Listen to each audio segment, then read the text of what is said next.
Pihak Dinas Perhubungan Kota Palembang menindak puluhan kendaraan parkir liar di sepanjang bahu jalan Dr. Muhammad Ali, tepatnya di sebelah Rumah Sakit Muhammad Hussein Kota Palembang, lantaran seringkali menyebabkan kemacetan panjang pada sore hari. Dari pantauan tim PAL TV, setidaknya 10 unit motor diangkut oleh petugas, sementara puluhan mobil lainnya dilakukan tindakan pengempesan ban dan juga penguncian roda.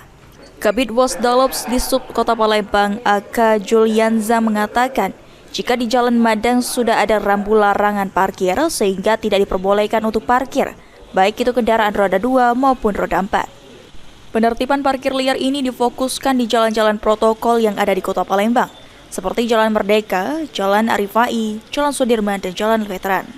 Untuk itu, masyarakat dihimbau untuk parkir di tempat-tempat yang telah disediakan oleh pemerintah Kota Palembang dan tempat yang memiliki juru parkir yang legal. Terkait penertiban hari ini, Pak? Penertiban nanti parkir yang berada di Jalan Madang, karena parkir yang Jalan Madang itu tidak boleh ada rambunya. Di sepanjang Jalan Madang itu tidak boleh ada kendaraan di parkir. Parkir dan juga parkir.